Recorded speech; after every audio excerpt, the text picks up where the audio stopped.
Thanks, everyone, for being here today. We're excited for an announcement we have about a perfect cooperation between the federal government, one of the gems of the federal government, our national lab system, particularly Oak Ridge National Labs, and two just tremendous, innovative American companies key to the future of AI, Advanced Micro Devices and Hewlett-Packard Enterprises.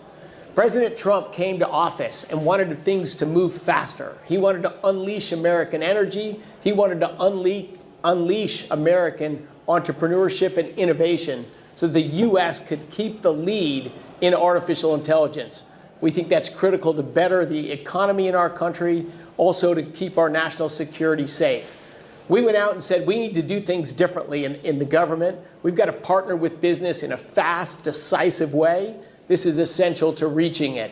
And what you'll hear today, I'll turn it over to Oak Ridge National Lab Directory, one of the leading scientific institutions on the planet, Stephen Schleifer, and hear about a partnership that was hatched quickly, that is moving already, and will massively expand our compute power in the national laboratory system and in our commercial enterprise within just in the next few months. Thanks so much. Stephen, I'll turn it over to you. Thanks, sir. So I'm Stephen Schleifer. I'm the director of Oak Ridge National Laboratory, and on behalf of the Department of Energy, it's an absolute delight to be here. Oak Ridge National Laboratory has been a leader in high-performance computing for about 2 decades now, and that's based on our partnership and a long-established friendship and cooperation with the private sector, in particular AMD and HPE, most recently in deploying a machine called Frontier, which was the first machine to break the exascale barrier. And to give you an idea of what exascale is, that's a quintillion calculations per second. And if a human being did 1 calculation per second, Frontier can do more calculations in a second than that human being could do in the lifetime of the known universe to date. That's how fast that machine is. But that's not enough. We need to keep pushing the frontier, in particular to deploy artificial intelligence to maintain US leadership and overmatch in AI and in science and technology and providing the energy that the nation needs that will keep us at the forefront. And we do that through the partnership between the public sector and the private sector. And it's a delight to be here to announce 2 machines that will represent more than $1 billion worth of investment. Machines called Discovery, which will be deployed in about 2 years, and Lux, which we hope to deploy in about 6 months, again, based on the leadership and the partnership between AMD and HP. And with that, I'd like to ask Lisa Su to come forward and talk a little bit more about the machines. Lisa, please. Thank you. Thank you, Mr. Secretary, for the introduction and really for hosting today's announcement. It is really a great honor to be here alongside Stephen, Antonio, the Secretary, and really on behalf of all of AMD to talk about 2 new supercomputers that we are building together. I also want to acknowledge that we're here today really because of President Trump's leadership and vision ensuring America leads in the world of artificial intelligence. I think this clear mission for all of us in technology really brings the best of public and private partnerships together, and I'm really proud of the work that we're doing together. So with the today's announcement, we're talking about 2 machines. Discovery represents a huge step forward, not just in technology, but in America's ability to harness AI for science, energy, and national security. Discovery will be a multi-exaflop class supercomputer, and you just heard from Stephen what an exaflop is, powered by our next generation AMD EPYC Venice CPUs and our new AMD Instinct MI430X GPUs, which are engineered for sovereign AI and computing.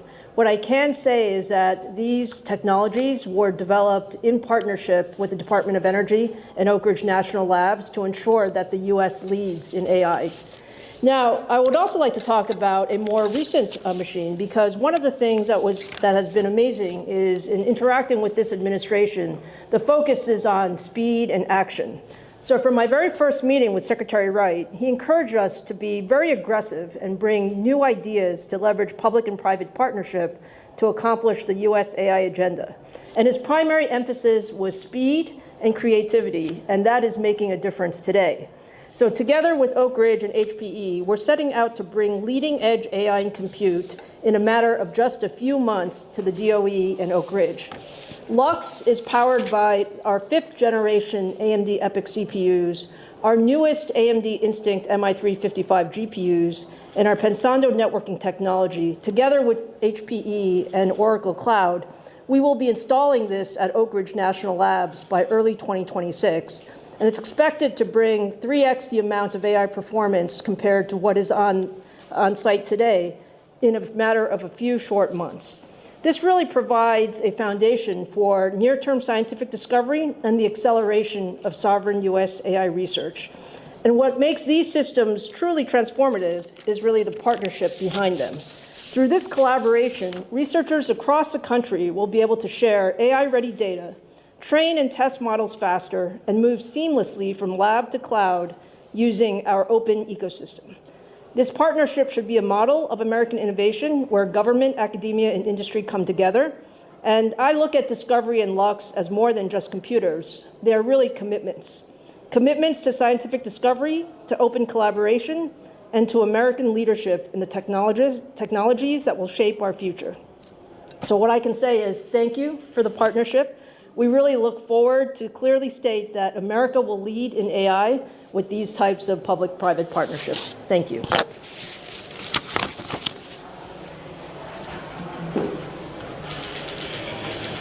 Good afternoon.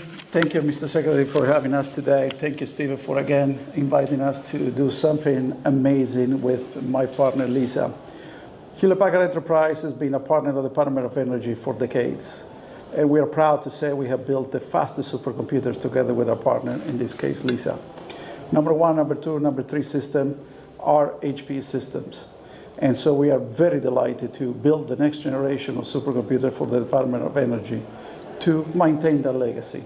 So what HPE brings to the table, number 1, is the understanding of the mission of the Department of Energy and the mission to continue to make the United States a market leader when it comes down to these type of technologies.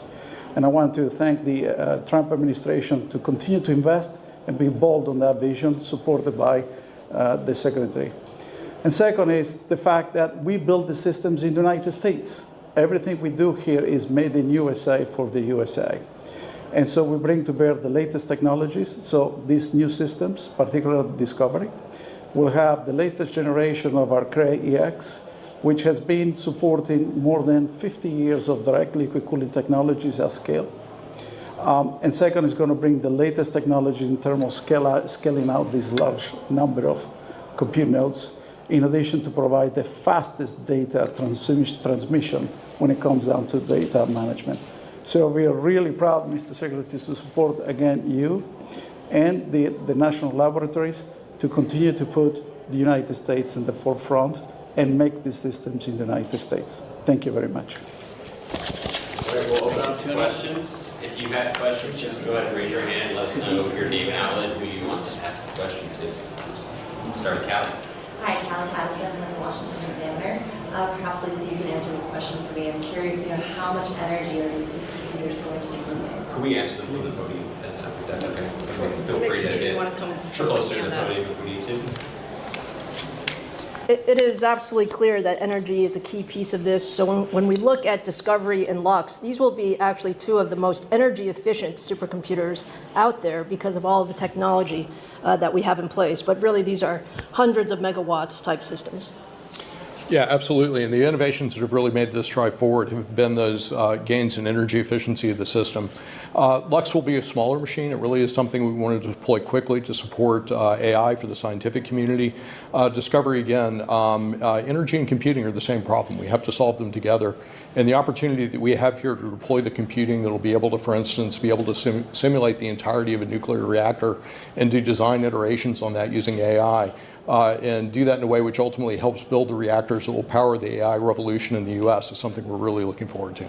And a quick follow-up to that. Will you guys be building new generation at Oak Ridge for these supercomputers or using what is already available? I'm sorry, could you? Will you be building new generation for these supercomputers? For So we're partnering at Oak Ridge, for instance, with TVA for the power that we need. And of course, the technology is very much Lisa's. Yes. Evan Help with the Washington Post. Can you just unpack a little bit exactly the application space? As I'm understanding, so these are supercomputers that will be housed at the National Lab for scientific applications, for energy applications, for just government applications, not to be used to train AI models, or how does this work? The exact reason that we're deploying these machines is actually part of something called the Oak Ridge Leadership Computing Facility, which is funded as a user facility by the Department of Energy for open access for science. So these will be available to the academic community, to the other communities of federal researchers, as well as to the private sector when they're doing open research, both to train models, to do modeling and simulation, and really combine those two, as well as ultimately to start to test new accelerator technologies like quantum nodes, which can also provide calculational advantages in certain cases. So these will be open science machines for the US community. And just as a follow to that, you talked about nuclear reactors and that process. So the administration is trying to fast track review and make it an 18-month process. So how do these supercomputers, do they play into that? Oh, great question. If you look at the review process that the NRC uses right now, just to accept the license application can be anywhere from a year to 18 months, just to make sure that the license is complete before they actually start the analysis of that license. So even in the early stages of that, taking all of the rules that go into nuclear reactor licensing that are maintained by the NRC, starting to build models around those that are based on AI, can greatly accelerate even the acceptance of a license, much less the license process itself. And we're working on both of those problems across the Department of Energy complex, not only at Oak Ridge National Laboratory, but other laboratories, including Idaho National Laboratory, for example. Tim? Thank you. Tim Gardner, Reuters. In the past, the DOE supercomputers have been used for national security, energy, so forth, but also modeling climate change. Does the Secretary think that they will be used for that at all? The computers will be used for whatever the scientists working on it will use them. So I strongly suspect they'll be used for climate change modeling as well. Yes. Maggie Slint, Bloomberg News, Secretary Wright, and Lisa as well. This is a $1 billion deal. So wondering if you could share anything on the terms there, but also curious, how confident you both are that we're not sort of like in this AI bubble as we're seeing like another sort of investment announcement here. Oh, we've seen, we're early on, but already just amazing advancements in science, the application of science with what's coming from AI. And I think the faster it advances, the bang for the buck of every new dollar invested grows. So I couldn't be more excited by the progress of AI and the desire to partner with it. But the government in general moves slower. So I reached out to Lisa and other leaders and said, look, we want to get moving. We want to get moving. For us to allocate funds and do stuff and collect a budget, that can be slower. I said, bring us creative ideas. And Lisa stepped up and said, we'll build a machine right now. We're going to get it done in several months. You've got to give me a location for it. You've got to support and maintain it. I'm going to pay for it. I'm going to build it. And then we're going to split the use of it, some for commercial applications, some for the progress of scientists. We had a few dialogues back and forth, and like that's a win-win-win. We're all in on it. But this'll, I think the question about a dialogue or a bubble, I think way too early for that. The investments that are going in the ground now, we are highly confident will have tremendous returns. And to follow on that, it's just like, are you in discussions with other AI companies to build more supercomputers? Could there be more partnerships like this? Absolutely. Oh, there'll be plenty more of these coming. We have 17 national labs. We put out a who's interested to develop in our national lab properties, 500 responses.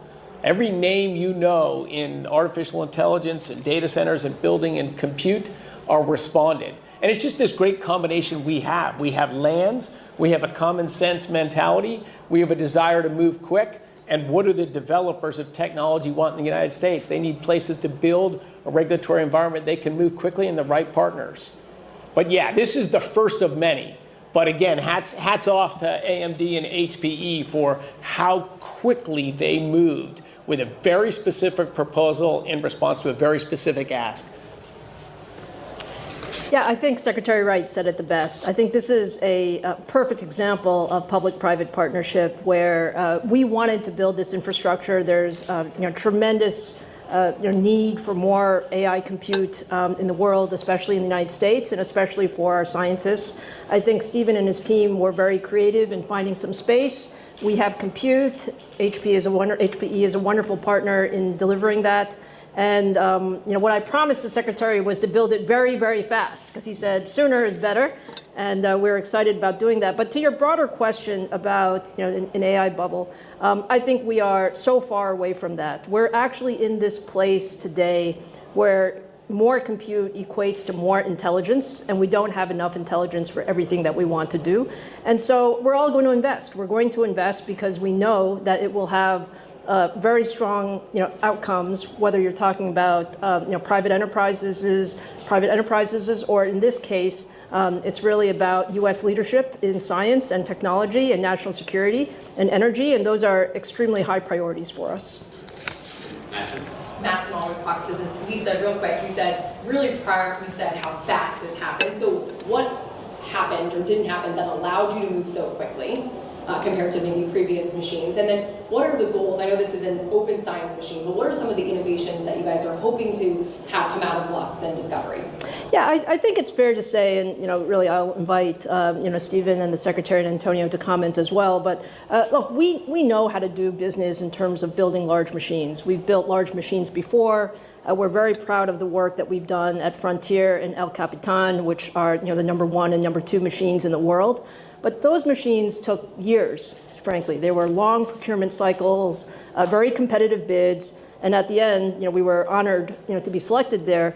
I think what's different in this case, certainly Discovery is the next big machine after Frontier, but with Lux, it really was. I mean, I met the Secretary in his office, for the first time, a few months ago as the administration got started, and we talked about priorities, and the priorities are the U.S. must lead in AI, and the Department of Energy is really has tremendous resources with the national labs to have to house the compute that the U.S. government can use. And so he said, "Give me ideas." And this was one of those ideas where we knew Stephen and his team had some space at Oak Ridge. We knew we had compute, our latest and greatest, that we wanted to deploy, and we're going to jointly invest in this. In the sense that it will have, I think, significant value for the DOE, but it also has significant value for AMD as we build out a research and science ecosystem, on our technology. I'll say a few things, and I'll turn it over to Stephen on the exciting things we think we'll get from the machine. But in a traditional process, you go through Congress, you allocate, you get some budget money, and then you run a procurement process to expend that money. We did go through Congress. We have achieved funding both to advance AI for science in our country and AI for national defense. We expect to see these grow in the future years just because there's just so much bang for the buck in advancing AI. But what we did here was just something different, which was saying instead of going through a normal procurement, there's a finite amount of dollars and I got to pick 1, 2, or 3 winners or whatever, just everybody come bring us creative ideas that we can do faster. Like we're going to have dozens of partnerships with companies to build facilities at commercial speed, driven by the time speed at which our commercial players can move, and we're just going to bring what we can to the table: land, permitting, support, operational budgeting, and I think this is just a different way business and government can work together, and critical was to move fast. AI is moving fast. If we move at the old speed of government, we're going to get left behind, and it's just too critical not to be left behind. But that specific target for us at DOE and the national labs is AI for national defense, which is critical to our national sovereignty, and AI for science. Scientific discovery is something that's impassioned me my whole life. We've incredible progress in science during my lifetime, but the rate of scientific progress today is just astounding. And I'll turn it over to Stephen to talk about some of the very specific things and ideas that may be brought about by the increased computing power and the horsepower, intellectual horsepower at Oak Ridge National Labs and across our lab system. So I have to start with something that both the Secretary and Lisa have already said. This started not as a procurement, but as a partnership between AMD, HPE, and Oak Ridge National Laboratory to deliver value for the nation. That's really the basis of the model. And the science that we have to do this, we've talked a little bit already about nuclear, how we can help with licensing, how we can help with nuclear design. One that I think both I and the Secretary are extremely excited about is fusion, the next generation of energy. We know how to make a plasma. We don't know how to make a sustained burning plasma. And that's really a control process that artificial intelligence and the sorts of modeling and simulation that we'll be able to do first with LUX and then ultimately with Discovery will help us be able to do. With our current machine Frontier, which is already highly oversubscribed, we're already using all of that machining. You could use 3 or 4 more right now. LUX starts to fill the gap there for the growing AI portfolio that we have within the United States in science and technology. And another great example I'll give you, with the machine Frontier, we can simulate every atom in a bacteria. But a bacteria is not nearly a human being.